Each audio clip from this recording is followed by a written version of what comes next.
Welcome to the How of Business with your host, Henry Lopez, the podcast that helps you start, run, and grow your small business. And now, here is your host.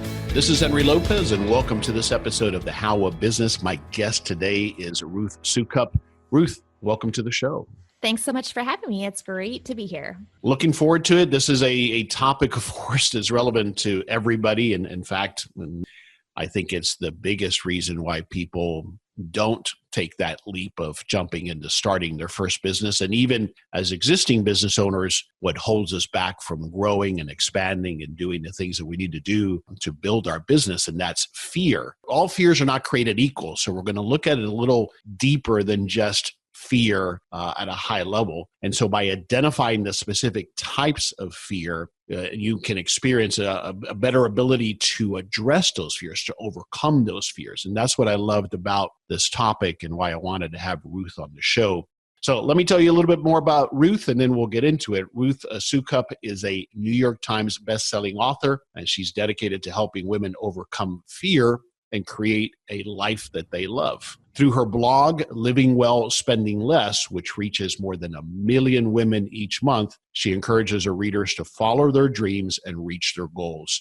And her latest book, which is Do It Scared, Finding the Courage to Face Your Fears, Overcome Obstacles, and Create a Life that You Love. And so once again, Ruth Soukup, welcome to the show. Thank you so much. All right. So when did this focus and wanting to learn more about fear and the role it plays and how it holds us back, when did that come into focus for you? Well, Do It Scared has always been sort of my own personal mantra and my own personal motto. It's something that I've, struggled with my whole life, is feeling afraid or feeling like I don't know what I'm doing. And especially after I went through this terrible depression that I've alluded to.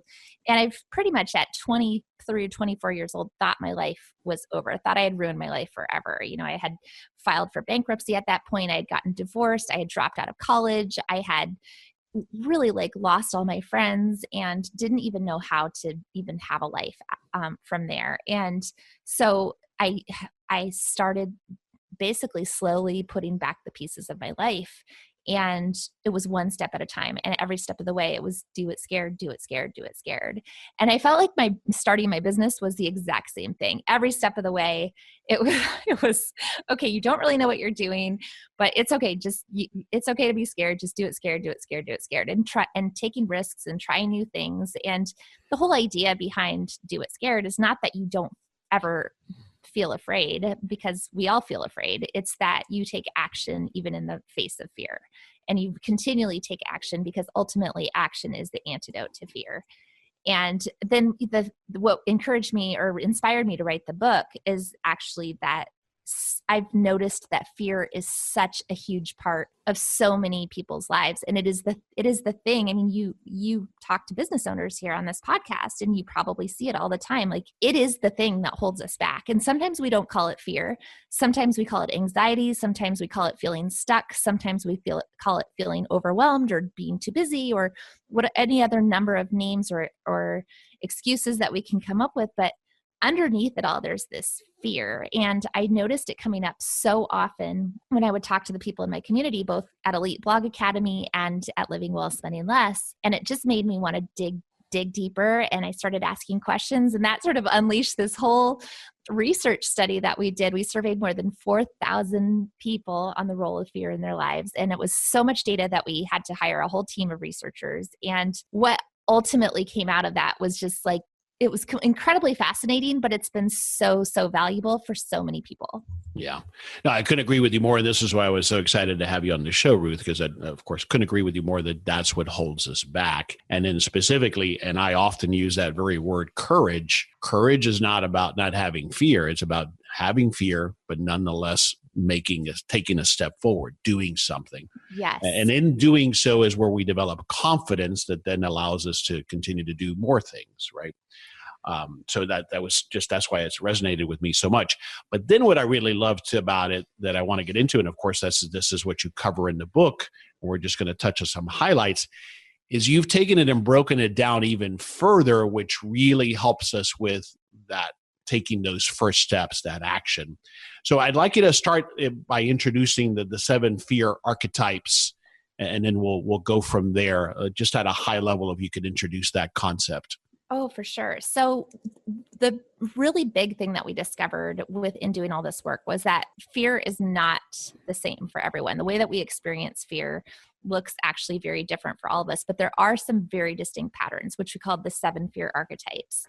And the reason that that is important is because so much of this fear happens subconsciously without us even realizing that it's fear. Again, sometimes we call it other things. Sometimes we just think it's the way that we're wired or the way that we are, and we experience it as truth.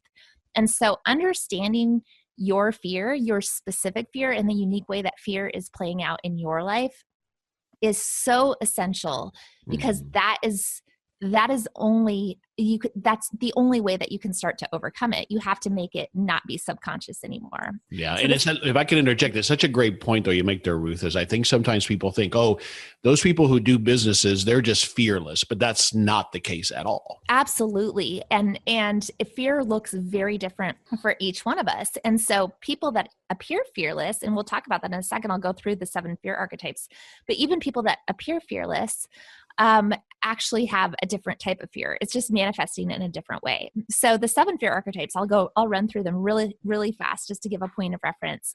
The first one is the procrastinator. Procrastinator is really just another word for perfectionist, but the underlying there, the fear for the procrastinator is a fear of making a mistake. And so the way that plays out for the procrastinator / perfectionist is it could be analysis paralysis, a fear of moving forward, a fear of commitment, but really, or even like over planning and over organizing everything. But there's what's driving that fear is just this underlying anxiety when it comes to the idea of making any mistakes. The next one is the rule follower archetype.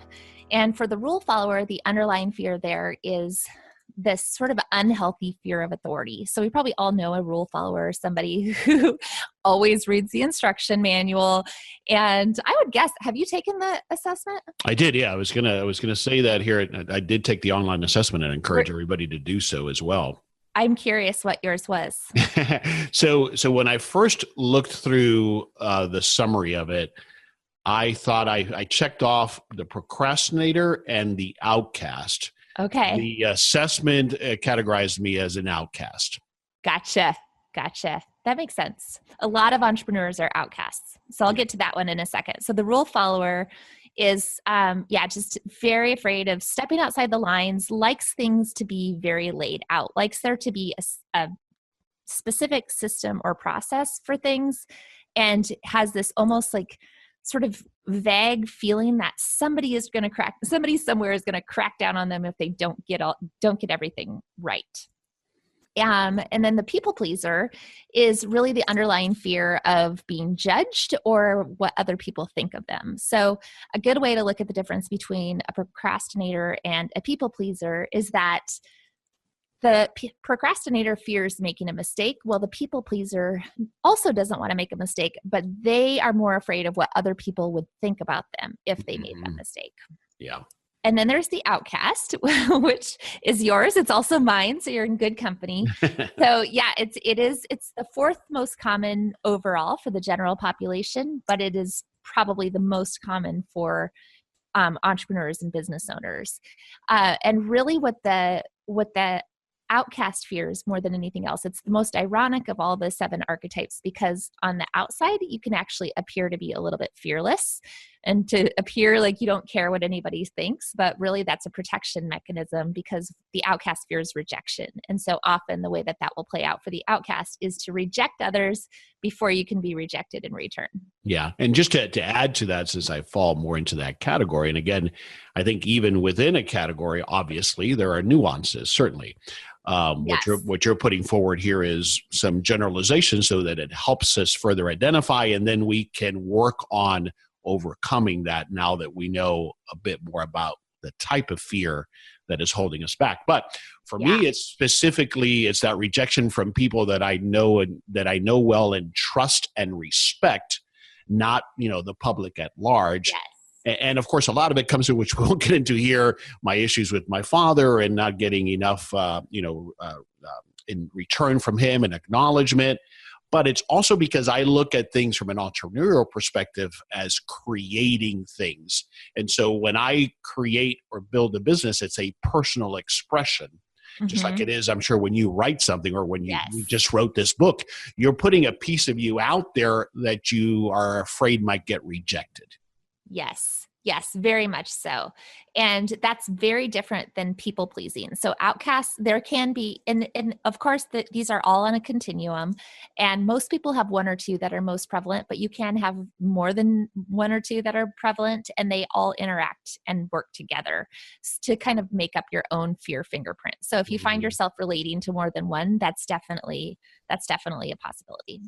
Yeah. All right. So the self-doubter is next. Self-doubter is next. Yep. The self-doubter is the underlying fear of not being capable or not being enough. So the self-doubter struggles with just a lot of insecurity. And the way that often plays out is hypercriticism, both of themselves and of other people. They can be hypercritical of the people in their lives, which can really negatively impact their relationships as well. But often that comes from just this place of insecurity with themselves. Then there is the excuse maker, and this excuse maker fears being blamed or being held accountable. And so we can probably all think of an excuse maker in our life, somebody who we just cannot pin down. They're like masterful rationalizers. They are able to rationalize everything to the point where you can almost go, wait, am I crazy? Like, was that even a thing? And they're also the one who, if you're going out to eat, they will never pick the restaurant because they never want to be blamed in case.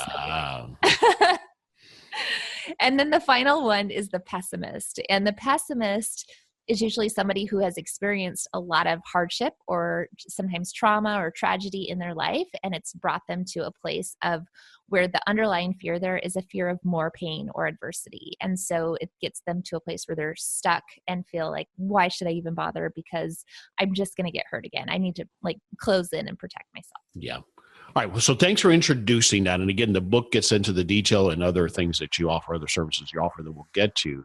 But again, the key takeaway, though, Ruth, here in our summary conversation of it is that is the first step. Just like anything else that we're challenged with in life, we got to break it down into its components so that we can begin to overcome it, right? So that's part of the idea here is generally we say, oh, it's fear. How do we overcome the fear? But by understanding it in more detail, now we can apply some tactics and some strategies and some, as you call it, principles to start approaching that and not let it hinder us, right?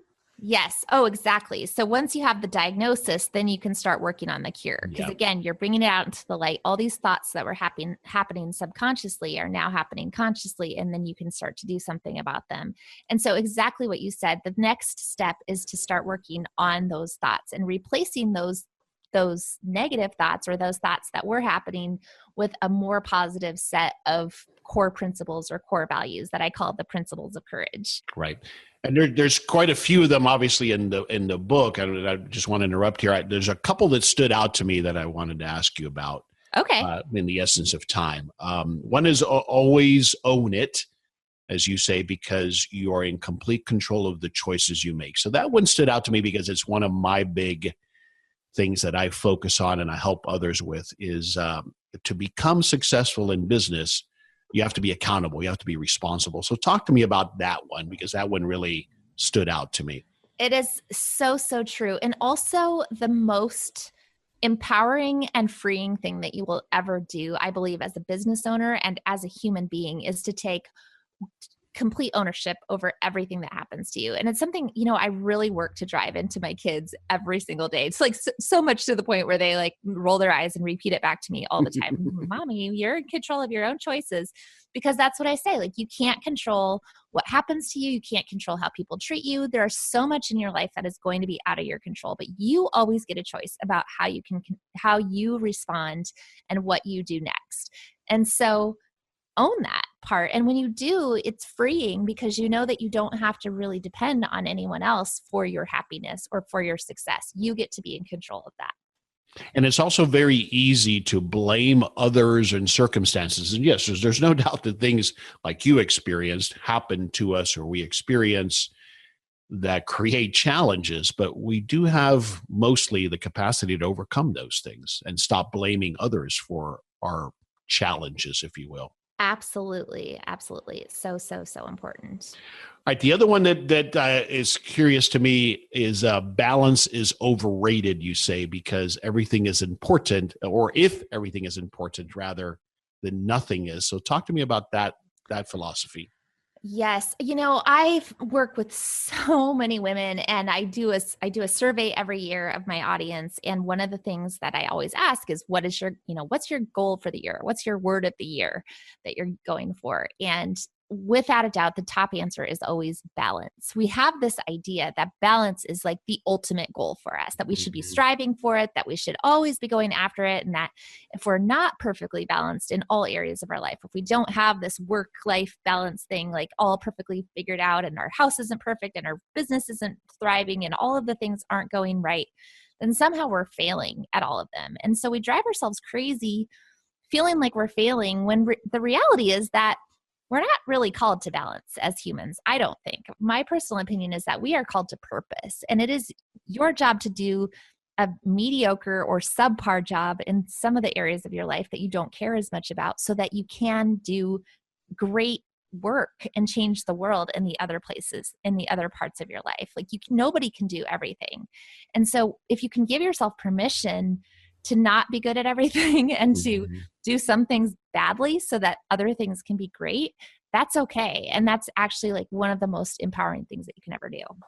Part of that I got to think, Ruth, is that we harm ourselves by trying to compare ourselves to these supposed perfect people that we either see on social media or we read about. Is that part of why we're challenging this? Yeah. Oh, social media is like such a death trap sometimes for that. And we forget that all we're seeing there is the highlight reel of the best moments of people's lives. So of course their lives look perfect, but that's not reality. Right. And yet I'm just as guilty as the next person of getting sucked into it. I find that sometimes I have to just turn off Instagram and stop looking, because I will start to feel like everybody, I follow all these other fellow entrepreneurs, and I feel like everybody else is rocking their business, and why are things going so bad for me? And that's really not the case. Everybody has ups and downs. Everybody has hard days and great days, and challenges and things that they're doing, some things that are going great, some things that are not going great. And it really is important to stop comparing and just give yourself a little grace in that area. Yeah, agreed. All right. So what I want to move to next is to highlight the action part of this, as you highlighted already. It's the taking action, which, as you say, is the antidote to fear. Yes. And you lay out a 7-step, would I call it a process at a high level that you take or you recommend to I approach to tackle my fears and overcome my fears? Is that what you would call it, a process? I would definitely call that a process. Yes. Yeah. So we don't have time to go through all 7. I'm going to highlight them here quickly. And then there's a couple again that stood out to me that I'd like you to expand upon. But number 1 is to claim your target, what it is, that this big audacious goal that you have. Find your why. And again, I'm going to just be touching on these at a high level. You really have to read the book and learn more about it. Create your plan as to how you're going to get there. Form your truth club, as you say, which I do love, which are the people that are going to hold you accountable. Number 5 is stop comparing, which we just talked about, actually. 6 is eliminate those excuses. And 7 is stay encouraged, keep enjoying and keep getting that motivation to keep going. So the 2 that I wanted to touch on, although I just realized we were just talking about stopping comparing, that's a big one. So let's move on to eliminate excuses, and tell me a little bit more about that, and maybe how you managed to do that. Because when we were talking about back to the archetypes, I think even though I don't fall in that category necessarily of making excuses, I think we all do, don't we? Because it's kind of how we, at least intellectually or mentally, justify why we're not doing what we're supposed to be doing. So tell me a little bit more about that action step of eliminating excuses. Yeah. Well, it's funny that those were the 2 that you highlighted for the the action steps, and those were sort of the counterpart to the two principles of courage that you highlighted. Right. So definitely you can tell that those ones stood out to you and resonated a lot with you, which is what I've found that most readers of the book find, is that one or two just really resonate, and it's not the same ones for everyone. It really depends on what your fear archetype is. But as far as eliminating excuses, yes, absolutely. It's really about deciding every single day that you are not going to accept excuses for anything, that you are going to have that mentality, and that you're going to take full responsibility and full ownership for everything that happens in your life and in your business, because you can, and because that's what's going to get you where you want to go. And I share some stories of a few friends of mine in that chapter about who have had legitimate hardships, really hard childhoods, grew up in poverty and abuse and all these horrible things. And two people who could have very easily just said, it's never going to happen for me. I didn't have a good education. I didn't have parents who loved me. I didn't have all of these things. And nobody would have blamed them. It's not, if you're looking for an excuse in your life, you will always be able to find one. And it is not that hard to find an excuse. They are everywhere in ample supply, and people will let you off the hook. That's the thing that we don't realize. Like, excuses work. People will let you off the hook. But where does that get you at the end of the day? It gets you nowhere. It does not get you to where you want to go. The only way to get to where you want to go is to say, no excuses. Doesn't matter what's happened to me. I'm going to keep going. Well, it seems to me, as you were saying that, and I think sometimes when we share those hardships with people, things that have happened to us, we get the response we're expecting. Oh, poor you. I understand completely. Yep. No doubt. And it's almost like it reinforces us using it as an excuse. Yes. Yeah, it totally does. And I have people that come to me every day in my program and will have reasons of why they haven't launched their blog yet, or why they haven't launched their product yet, or why they haven't done whatever. And at the end of the day, like, they can give me all the excuses in the book. And sometimes they're very legitimate. Sometimes they had cancer. Sometimes it was, something really horrible happening. And I can be sympathetic, but if I let them off the hook, then I'm not helping them either. I'm not the right coach for them. Right. Because at the end of the day, you have to choose that despite everything that happens, I'm still going to keep going, and I'm still going to make this happen.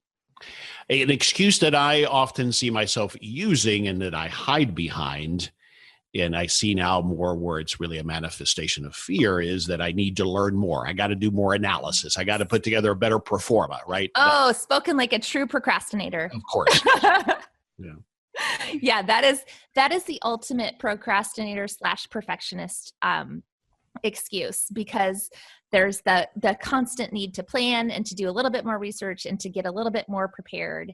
And the reality is that you have to be okay, if you, as an entrepreneur especially, you have to be okay with doing things imperfectly. And one of the ways to work through that as a procrastinator is to practice making mistakes, practice failing in small ways, so that you actually build up your immunity to it. Yeah. And then it makes perfect sense, the title of the book and your mantra, do it scared, because what we're searching for is the absence of fear, which does not exist. What we have to learn to do is to do it despite the fear. Exactly. That's it. That's in a nutshell. Yeah.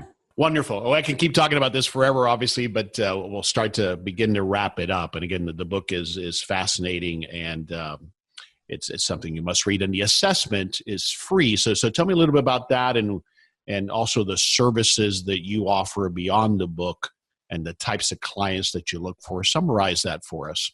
Yeah. Well, first, the assessment it goes along with the book, or you could just go and take the assessment. It's on our website at doitscared.com.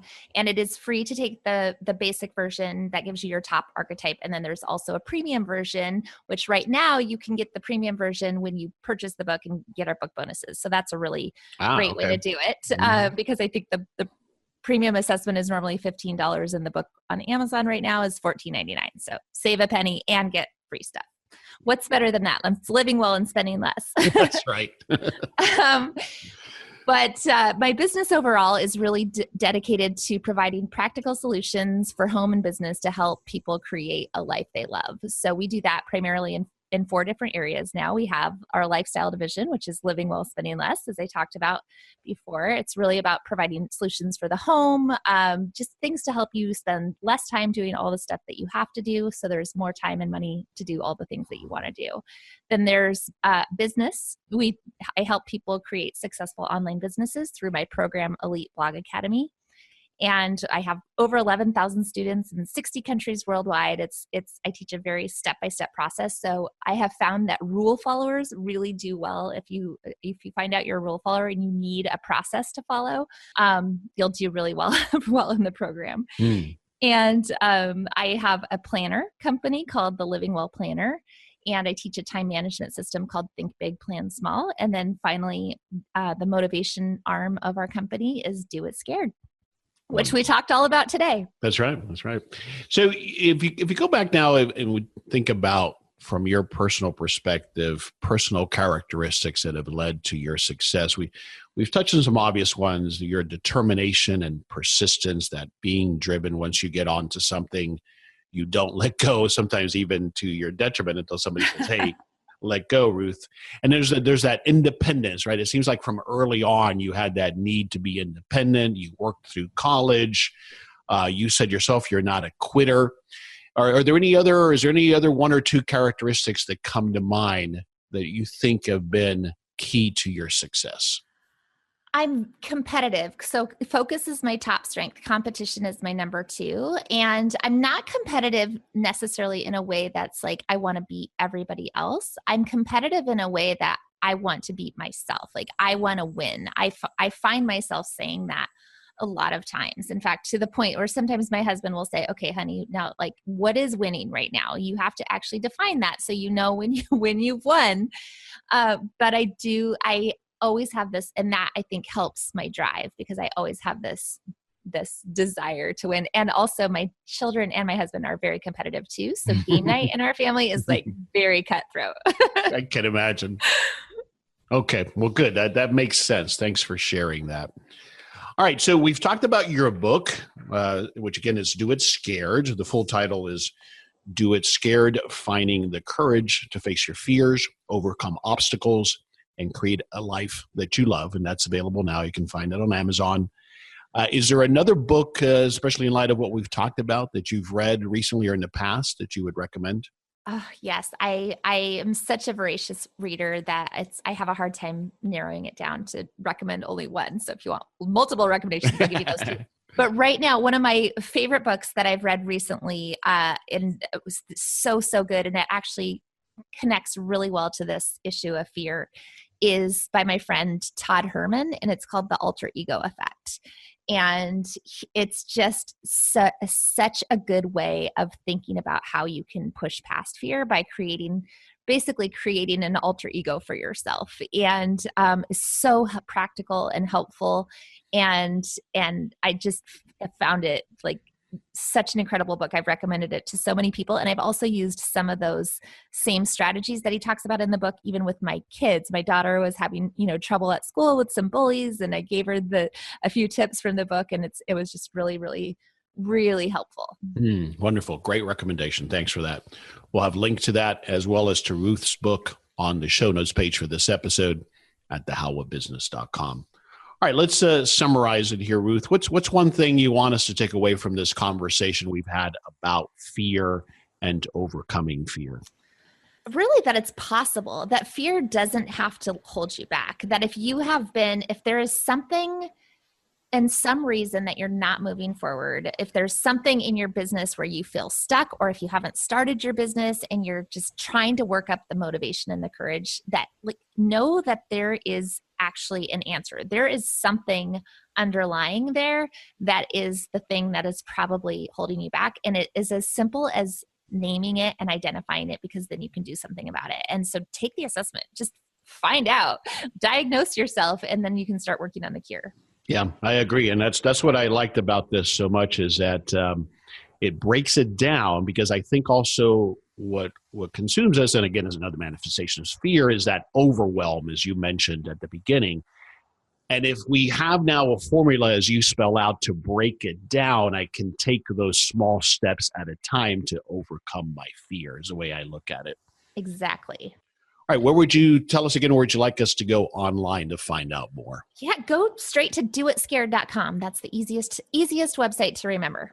Wonderful. Ruth, this has been insightful, great conversation. I could go on for another couple hours.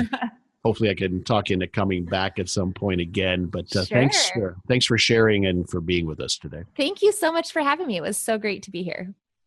This is Henry Lopez, and thanks for listening to this episode of The How of Business. My guest again today was Ruth Soukup. We release new episodes every Monday morning, and you can find us on Apple Podcasts and other platforms, as well as at our website, thehowofbusiness.com.